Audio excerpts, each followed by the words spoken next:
मंदोली कन सेमी को इचान पे लुंगी से फीना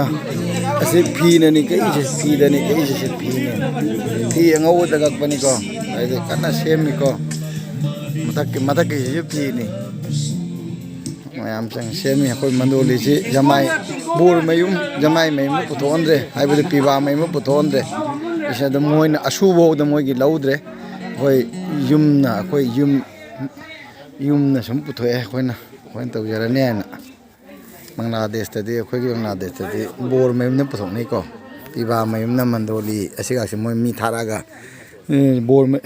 पीवा में ने थारागा मंदोली का से ककना पोरागा समायना मोइ मी ना ला सेम नहीं तो समायना जुम ना निंगोन में ना कोई तो जगी है बसु याव ये तो अदुदी यामना कदाचित आई तो यामना ओइगंदे पन हम तौदे तो कोई की शान तौ जरे चान पी थाजे वैसे का मंदोली वो कन पीवा में दे या युम दे लौगद्रा कन लई कन सेन निको ओ न सिन नाउ न सिन चान पा थाजोगी ओजी तो लाए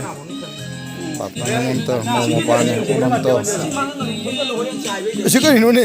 सिकर यार ले गए कैसे हंगे ना आशी धोने बता ले तेसी बामी धोने बता दूं तो रे ने कैसे ले इन्हीं ने चीज़ो करी ले इन्हों से वो हंगाम बामी तेसी बामी का तो ना धोने बता ले धोने बता ला पुल ओए ने कोई फदी कोम बामी तो इन्हीं सनारे या सेंग मनी को असीबुद्ध चीए की नहीं सीधी सनारे या सेंग मनी असीले इसे ना करी मोस आरे बा कॉस्मोस इन्हें ते लई शिकता वही लई शिकता लुपाली सिंह अहुम खाएगी नहीं को सनारे परियंग क्या मोहम्मद लुपासा नहीं आंगे सी परियंग है लुपासा नहीं आंगे नहीं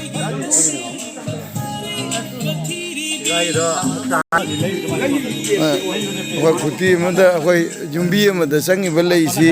इस बाल सिंह उम्म खाए दे त्रामा थोड़े ले रहे लोग पास उम्मे नहीं संगी को समय क्या दार तो ले चंदोन रहे चे पुरोना पुथरोना सेना कोई हायंग बोर्गी आईडी पिबाईगी फम का फान फम हाफ तो इधर कोकता दुनी को से यही और रखते ही नहीं दही परेंग लेंगे तो कुंडोना लेंग तो ही नहीं ले थीलो रबो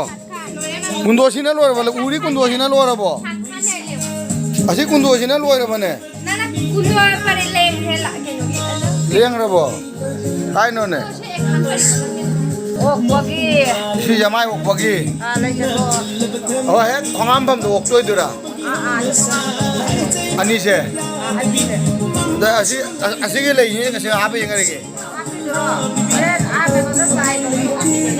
कोक जाय बे दुरो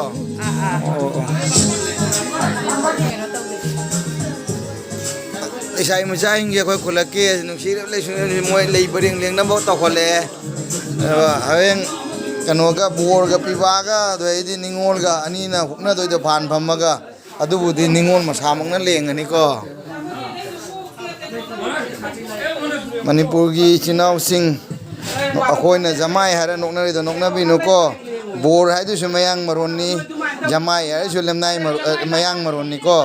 कन्ना है तो मयांग मरोनी मितेलोन ते मितेलोन पीवा निंगोल लारी दो मधुना क्वाइते मितेलोन सेंग मनी अदुना खोइन जमाई हारगा अदोमना बोर कइना हारगा कोन नोक्सन बिरकनो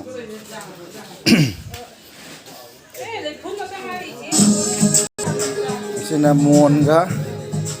अदि कुल होय कोनबा होय कुल वाली साय होय इमालोना करी हाय बमसिमदि खंगद्रे कोनबा मोना सांगबसे मयांग लोना कोय बेंगोली ने कुल वाली साय को कोल वाली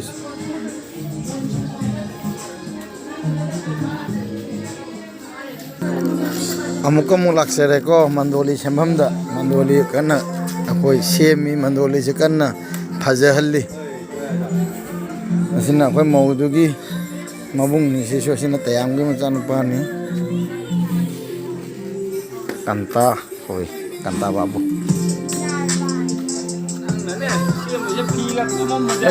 ꯀꯣꯝꯃ ꯐꯔꯒ ꯅꯨꯄꯥ ꯅꯠꯇ꯭ꯔꯣ ꯅꯪꯕꯨ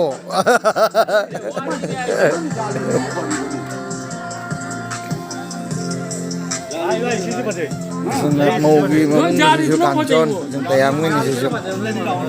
ꯑꯁꯤꯅ ꯀꯥꯡꯆꯣꯟ ꯀꯧꯏ ꯑꯁꯤꯅ ꯏꯃꯨꯡꯒꯤ ꯃꯃꯣ ꯑꯩꯈꯣꯏ ꯏꯆꯟꯅꯨꯄꯤ ꯁꯔꯣꯖꯤꯅꯤꯒꯤ ꯅꯨꯄꯥ ꯁꯪꯀꯔ